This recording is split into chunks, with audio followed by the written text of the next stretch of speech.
продолжаем чтение наших сказок. Продолжаем изучать 10 заповедей, только в стихах. Сказки в стихах. На чем мы остановились? Вы не помните? На этой? Это мы уже прочитали. Это мы прочитали. И следующее. Хорошо. Перед тем, как читать 10 заповедей, надо сначала выучить первую заповедь. А вы знаете первую заповедь? Первая заповедь. «Я Господь твой, пусть не будет у тебя других богов, кроме меня». Первая заповедь повелевает помнить о том, что Господь один и что только Ему нужно воздавать божеские почести. А каким образом можно познавать Бога? По добрым делам Господа для людей. Из Его творений Господь создал солнышко, небо, землю, моря, реки, сады, леса, траву, то есть природу. Господь создал птиц, рыб, диких и домашних животных, то есть животный мир. С большой любовью все это подарил Бог для доброй и счастливой жизни людей. Разве этого мало, чтобы искренне любить Бога и исполнять волю Его? А как же показать Господу, что мы любим Его и исполняем Его волю? Как мы можем показать Боженьке, что мы Его любим? Добрыми делами. Правильно, да. Нужно, дети, бережно относиться к тому, что дал нам Бог. Нас в любое время года учит Божья природа. Птички учат пению, учат нас пчелиный рой, дисциплине трудовой. Через наши все дела будет Господу хвала. Ну что, продолжаем читать стишки? Прочитаю я вам стишок про дуб. Очень интересно и поучительно. Готовы? Да. Давайте начнем. Аж до неба дуб растет, и не скучно дуб живет.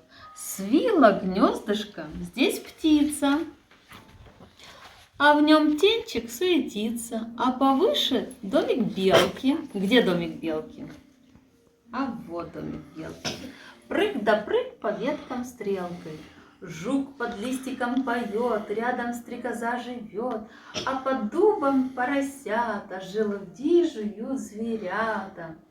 Небо, звезды, землю эту, мир, вселенную, планеты, все во благо дал для нас Бог-Создатель в небесах и велел беречь природу, делать все во славу Богу. Будет осенью награда, будем урожаю рады. Толя, хочешь попить? Нет? Не, да, уж так кашлю. Просто кашляешь. Вода. Не прожить без воды на земле, птицам, лесу, животным и мне. И грибы без воды не растут, и цветы без воды не цветут. Без воды огород засыхает, жизни нет без воды, точно знаю. Есть вода в ручейке, в океане, в облаках дождевых и тумане. А за эту бесценную воду говорить нужно нам слава Богу. Туман. Интересно про туман? Удобно? Туман. Туман, земные облака. Туман, он как из молока.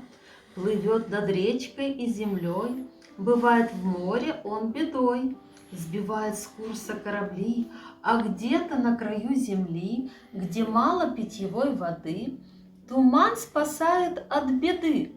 Он дарит капельки цветам, водой становится он сам. Господь создал весь мир природы, за это слава, слава Богу, и зной, и снег, зима и лето, дано для радости все это. Ну и последний, про зиму. Хотите про елочку? Как раз у нас уже елочка появилась. И последний стишок вам прочитаю. Вам интересно про елочку? Да. А потом в конце видео пойдете покажете свою елочку, какая у вас есть в конце чтения, да? Хорошо. Ну что, читаем? Да. На дворе снежок метет. Это к нам зима идет. Зайчик шубку поменял. Серый зайка белым стал. Белочка в дупле сидит, а медведь в берлоге спит. На снегу следы лисицы, на рябине 2 синицы, а за щеки и за нос щиплет крепко всех мороз, щиплет руки, ай-яй-яй, рукавички надевай. Кошка прячет в лапки нос, ей не нравится мороз, а мороз тебе и мне все рисует на окне. Вьюга намела сугробы, снег мешает на дорогах, и трамваю, и такси не проехать, не пройти.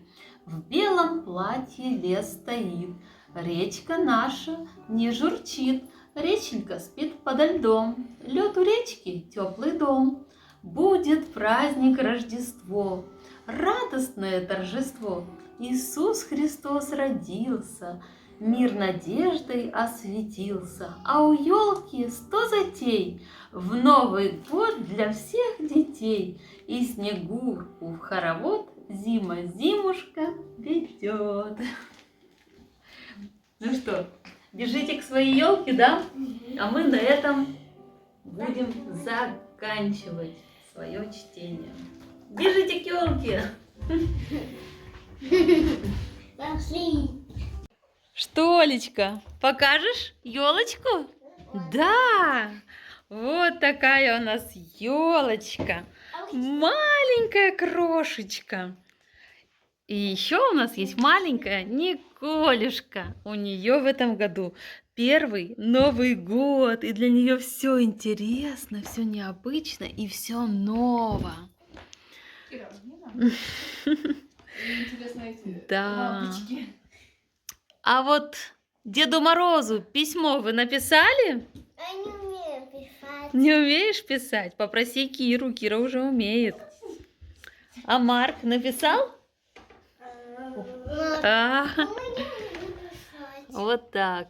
Не пишут письма дети. А может выключить свет, чтобы было красиво? Нет, не надо. А то будет темно.